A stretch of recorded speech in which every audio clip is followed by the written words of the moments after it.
मारो। देखिए इस कंपटीशन में आप लोग बने रहिए। इस कंपटीशन का नाम है चूसा कंपटीशन। अरे काचे बका हरियर बा पाकल करो पाकल दो ई कुल पाकल बा। कैसे अरे लाइल बानी मामा तू ता झापल करा हो ऊपर से झापल करा हो नीचे से झापल करा हो। अरे काचे अमली आइल बानी पाकल करा हो ऊपर से झापल करा हो नीचे से झापल करा हो ऊपर से झापल करा हो। तो इस कंपटीशन में जे जीत जाई अरे रुका 1051 रुपया इनाम। समय देखा का करती है हाउ का करती है। समय 4 मिनट। चमरी ना हाँ 4 मिनट में 3 हमको छिना 4 मिनट के नहीं चला अभी जी तब ठीक बटे नहीं के जाना था कितना टाइम होता हो 4:39। हां 1 2 3 अरे छील के खाना केचुआ ने खसन होए मां। अरे अभी बड़ी डर लगला हमसे सीजन पार नहीं खेबल गावत रहे। देख ला आम खावे जा आम गाना के साथ साथ लहरिया लहरिया लहरिया लूटाए राजा लहरिया लूटाए राजा। अरे पटाली के लहरिया हटा दे लहरिया लूटाए राजा। अरे मुहावा पटाली के चदरी अरे धरया करिया में बड़ा मजा पोईबो हमारा से हमारा तुझे कने सताईबो मस्ती में मन डोली जैसे खोला बा चोली लहरिया लहरिया लुटाए राजा पटामिया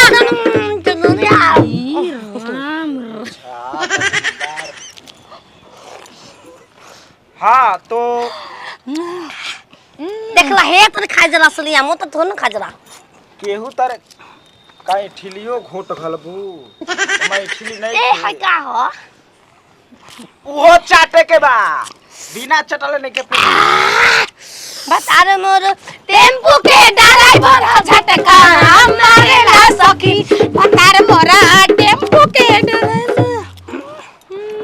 हाँ महाराजा जी चोली के में याद नहीं आ के गए चोली में नहीं राजा जी के याद आ के गए राजा जी के याद आ गए तो आम खात रह ना तब मैं मुंह मिला तो चाटत रह रे चाटला तू हो तिले सुनाओ चोलिया में से निकाला पहले कि हाथ कहां चोली बा हां कहां चोली में हम खाई नहीं है हम डालूंगी जी निकाला। हाँ ए पैसा दो हम ही जीतब हम जान। अरे जिया ये करे जा तो हरे बाटे माजा कमार के कमाई खा के हो गइलू राजा कमार के कमाई खा के हो गइलू राजा। बढ़िया देख ना राम रुचि के माई छिना अरे छिनारी कहीं का तरकी हो जा तू हूं आके बैठ जा बेटा सा। अरे बैठ रही केरा के थम बलम के बैठ रही केरा के थम पर अरे बैठ रही केरा के थम पर बलम के बैठ रही केरा के थम कोइलस को कोरम ना गम नाही सो। हां तो अभी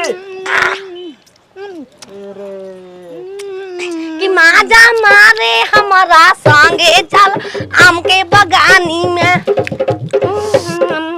ए हो ना खाइबो काहे हो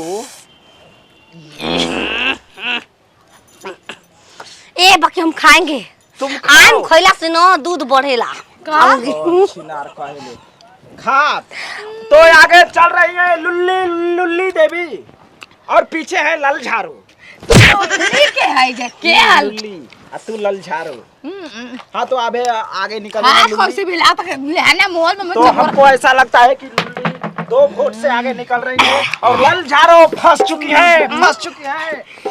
ए लैटरिंग बनो तू लाइटिंग के टेंशन मत लो। हमें 4 गो चमकीला दम हगले सही में कोई बात नहीं है।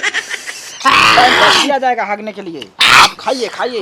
हाँ तो ये 2 आम खा चुकी हैं लुल्ली और लल झारो दूसरा में चाट। देखो हमने ना चेहरा क्लीन करेला। अरे मत करो वैसे न त नियत खराब हो जाई। जहां करोगे ता छिना जहां करो। अरे जब भिंडिया लगिले मिस इंडिया बेला रोजाने मन करे। अरे तुझे हाउ रुपवा के पीने सजनिया ता हम भाई रुपया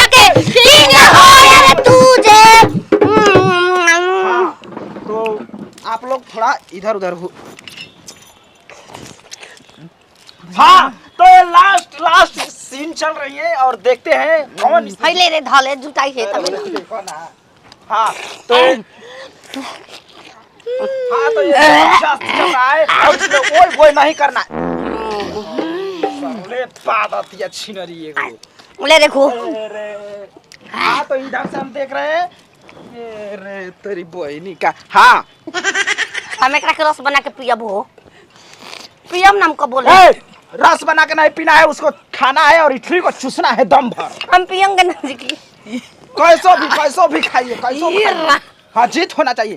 तो लुल्ली आगे निकल रही है। अरे जल्दी चूसा जल्दी।